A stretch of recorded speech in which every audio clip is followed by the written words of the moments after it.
هدانا الله رب اشرح لي صدري ويسر لي أمري واحلل عقدة من لساني يفقهوا قولي اللهم انفعنا بما علمتنا وعلمنا ما ينفعنا وزدنا علما۔ اللہ تعالیٰ کے فضل و احسان سے سورہ یوسف کی آیت نمبر 86 تک ہمارا سبق مکمل ہو چکا ہے اور آیت نمبر 87 سے آج ہماری کلاس کا آغاز ہوگا انشاءاللہ۔ اعوذ باللہ من الشیطان الرجیم،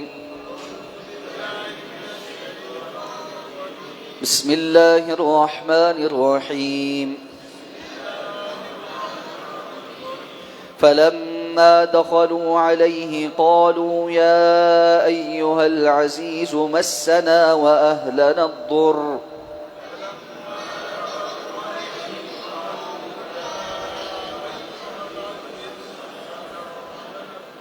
وجئنا ببضاعة مزجاة فأوف لنا الكيل وتصدق علينا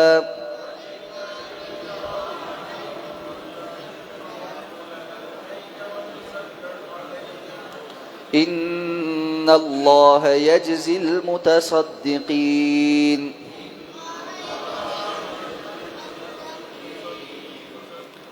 قال هل علمتم ما فعلتم بيوسف وأخيه إذ أنتم جاهلون؟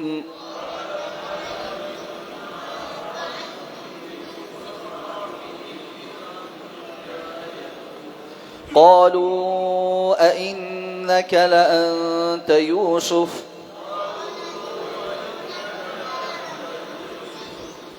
قال أنا يوسف وهذا أخي قد من الله علينا إنه من يتق ويصبر فإن الله لا يضيع أجر المحسنين۔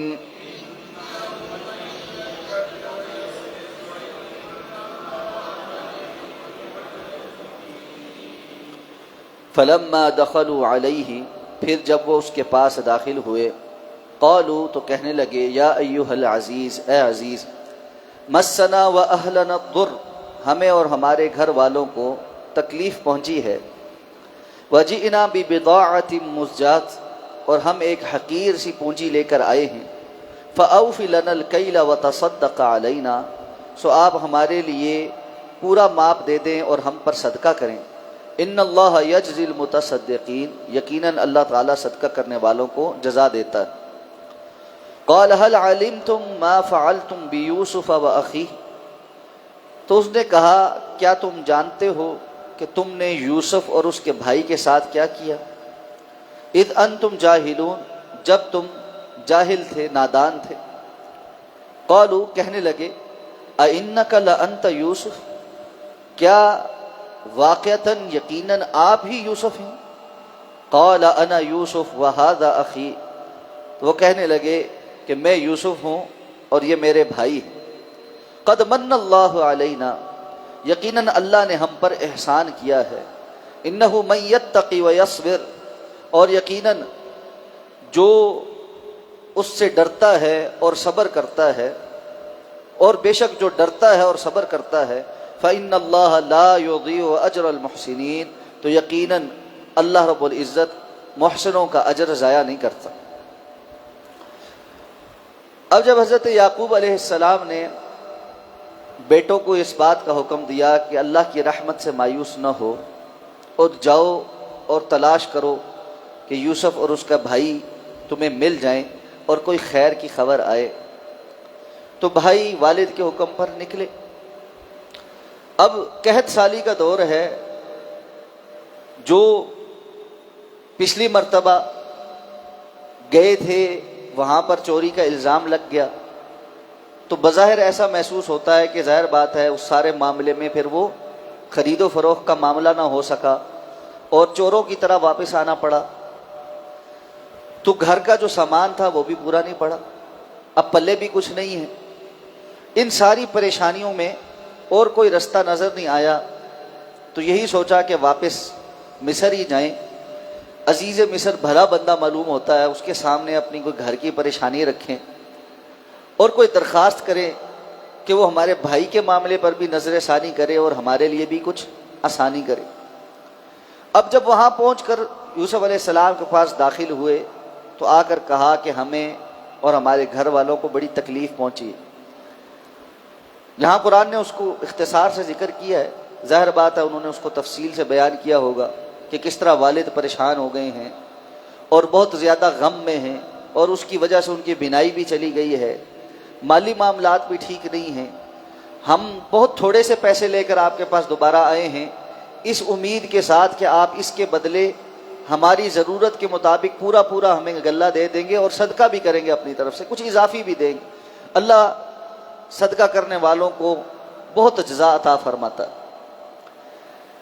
یوسف علیہ السلام کے سامنے اپنے بھائیوں کی پچھلی ساری کارگزاری، لیکن اس کے باوجود جب گھر کی صورتحال، بھائیوں کی صدقے کی فریاد اور بالخصوص یعقوب علیہ السلام کی احوال سنے تو حضرت یوسف علیہ السلام کا دل پسیج گیا۔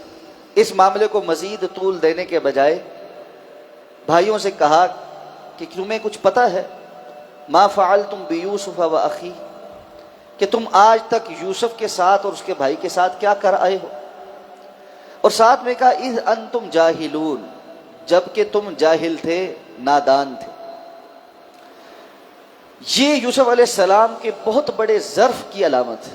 وہ یہ بھی کہہ سکتے تھے اذ انتم ظالمون، کہ جب تم بڑے ظالم بنے پھرتے تھے، بڑے جابر بنے پھرتے تھے، تمہیں لگتا تھا تمہاری جگہ کوئی نہیں لے سکتا، تمہیں کوئی پکڑ نہیں سکتا، تم ایک جتھا ہو۔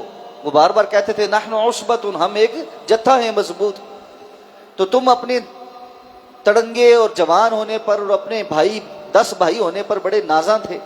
یہ ساری تو ظلم کی باتیں ہیں، تو کہہ سکتے تھے، وہ ساری باتیں یاد کروا سکتے تھے، لمبی چوڑی یاد کروا سکتے تھے، لیکن یوسف علیہ السلام نے بڑے اختصار کے ساتھ ضروری بات کی طرف توجہ دلوائی کہ تم آج تک کبھی غور نہیں کیا کہ اس حال پر کیوں پہنچے ہو؟ اللہ رب العزت اگر کسی کو دنیا کے اندر ایسے حال میں پہنچاتا ہے تو اس کی وجوہات دو ہی ہو سکتی ہیں، یا آزمائش ہے یا اللہ کی پکڑ ہے۔ تم اپنے اعمال پر غور کرو کہ تمہارے اوپر یہ سختی کیوں آئی ہوئی؟ تم نے یوسف کے ساتھ اور اس کے بھائی کے ساتھ جو کچھ آج تک کیا، تمہیں وہ یاد نہیں؟ ٹھیک ہے تم نے کیا جہالت میں، یہ ایک بہت بڑے ظرف کے ساتھ کہا کہ تم نادانی میں کرتے رہے ہو وہ سب کچھ، لیکن کرتے رہے۔ اب ایک دم وہ چونکے، یوسف کا ذکر اور اس کے بھائی کا ذکر، تھوڑا غور کیا، سارے معاملے پہ نظر بھی دوڑائی، یوسف علیہ السلام کے نقش و نگار پر بھی غور کیا، ساری بات سمجھ آ گئی۔ تو لیکن انسان کو حقیقت تسلیم ہوتی ہے تو حیرانگی کے ساتھ کہنے لگے اِنَّکَ لَأَنْتَ یوسف، آپ یوسف ہیں؟ اللہ رب العزت نے جب یہ حضرت یوسف علیہ السلام کو کنویں میں ڈال رہے تھے تو ساتھ فرمایا تھا وَأَوْحَيْنَا إِلَيْهِ لَتُنَبِّئَنَّهُم بِأَمْرِهِمْ هَذَا وَهُمْ لَا يَشْعُرُونَ، ہم نے یوسف کی طرف یہ وحی کی کہ تم ایک دن ضرور آئے گا، اس بات کو ان کے سامنے بیان کرو گے۔ لیکن اس وقت یوسف علیہ السلام کو بھی نہیں پتا تھا کہ کس طرح بیان کرو گے، اور ان کو بھی نہیں پتا تھا کہ ایک دن یوسف کا اس حال میں ہمارے سامنے آمنا سامنا ہوگا کہ ہم مجبور اور بےکس ہوں گے اور وہ طاقتور اور کرسی پر براجمان ہوں۔ اِنَّکَ لَأَنْتَ یوسف، آپ یوسف؟ آپ حضرت یوسف علیہ السلام اب کہہ سکتے تھے ہاں بھائی تم نے پہچانا نہیں ابھی تک، تمہارے خون سفید ہو گئے، تم فلاں، میں ہوں دیکھو آج کس شان سے بیٹھا ہوں، میں فلاں اور میں فلاں اور میں فلاں۔ ہم میں سے کسی کو تھوڑا سا اختیار مل جائے نا، وہ میں نہیں ختم ہوتی۔ آج کل جو ہے وہ سوشل میڈیا کا دور ہے، تو لوگ بڑے انٹرویوز اور یہ پوڈ کاسٹ اور پتہ نہیں کیا کر رہے ہوتے، تو دنیا میں جو تھوڑا بہت کامیاب ہے نا، ان لوگوں کے انٹرویوز، ان کے کلپس وغیرہ آتے رہتے ہیں، تو کچھ نہ کچھ بندہ سنتا رہتا ہے کسی کی بات کہ جی یہ اس کو زندگی میں کیا ہے، اس کا کیا ہے، اس کا کیا سٹانس ہے۔ زیادہ تر لوگ 95% لوگ آپ ان کی بات سنیں نا، پتہ چلتا ہے کہ یہ حادثے سے اس جگہ پہنچ تو گیا ہے لیکن اس کے اندر انسانیت نام کی چیز نہیں۔ کیوں؟ ساری گفتگو میں سے شروع ہوتی ہے اور میں پہ ختم ہو جاتی، ایسا ہوا اور ویسا ہوا اور فلاں ہوا، اور پھر میں نے بڑی محنت کی، میں نے یہ کیا، میں ایسے سوچتا ہوں، میں ایسے کرتا ہوں۔ یوسف علیہ السلام کا اس مقام پر جو قول ہے، جو ان کا بیانیہ ہے، وہ ایک بندہ مومن کے لیے مشعل راہ ہے۔ اللہ رب العزت نے اس کو نقل اسی لیے کیا۔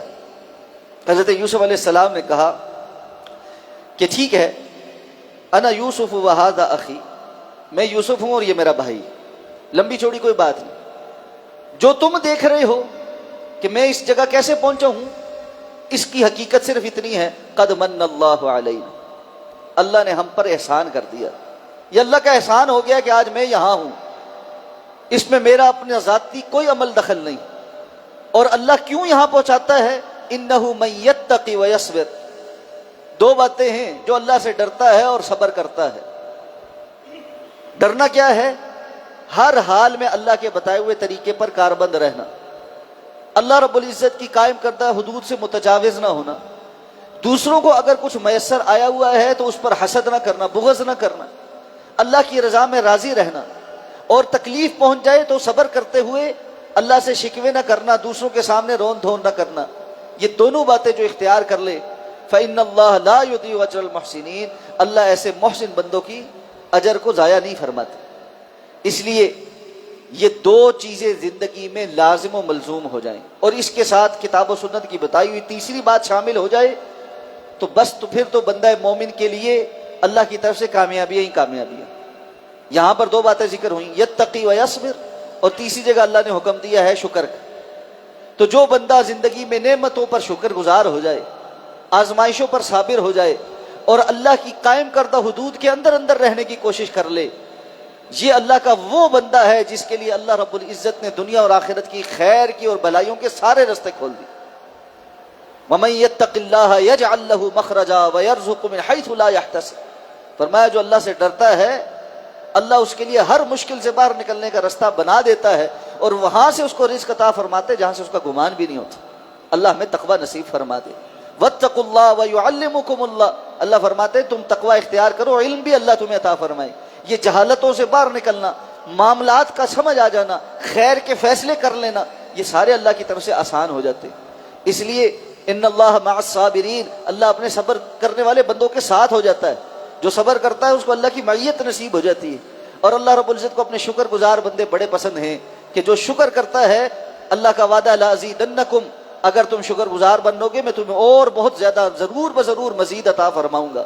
اس لیے زندگی میں ان تین باتوں کو پختگی کے ساتھ تھامے رکھنا، اور در حقیقت بندہ ہمہ وقت ان تینوں میں سے کسی ایک بات پر عمل کر ہی رہا ہوتا ہے، کسی کر ہی رہا ہوتا ہے۔ تقوی پر تو ہر وقت عمل ہو سکتا ہے، اور صبر اور شکر میں سے کسی نہ کسی ایک بات کے اوپر وہ عمل کر رہا ہوتا ہے۔ تو وہ متقی شاکر ہوگا یا متقی صابر ہوگا، اس کے علاوہ کوئی اور بات نہیں ہوتی۔ جو بندہ تقوی اختیار کرنے والا ہو تو تقوی کا لازمی نتیجہ یہ ہے کہ یا وہ شکر گزار ہوگا اس وقت، یا صبر کرنے والا ہوگا، اور دونوں ہی کیفیتیں اللہ کے رسول نے فرمایا مومن کے لیے خیر ہی خیر ہیں۔ اور فرمایا وَلَيْسَ ذَلِكَ إِلَّا لِلْمُؤْمِنِ، لیکن یہ بات سوائے مومن کے لیے کے علاوہ اور کسی کے لیے نہیں، کہ اس کی نعمت میں بھی اس کے لیے اچھائی ہے اور اس کی تکلیف میں بھی اس کے لیے اچھائی۔ اس لیے ان اللہ لا یضیع اجر المحسنین، اللہ اپنے محسن بندوں کا اجر ضائع نہیں کرتا۔ یہ احسان، درجہ احسان، یہ تیسری بات یہاں ذکر ہوئی ہے۔ اور وہ کیا ہے کہ اللہ کے ساتھ تعلق میں بندہ ہر وقت اللہ کی مراقبت کو محسوس کرے۔ وہ جو حدیث جبریل میں ہے کہ بندہ اللہ کی ایسے عبادت کر رہا ہو کہ جیسے اللہ کو دیکھ رہا ہے، اور اگر دیکھ نہیں رہا تو اللہ تو اس کو دیکھ رہا۔ اور بندوں کے ساتھ درجہ احسان یہ ہے کہ وہ کچھ بھی کرتے ہوں ان کے ساتھ اچھا ہی معاملہ کرے، ان کے ساتھ خیر کا ہی معاملہ کرے۔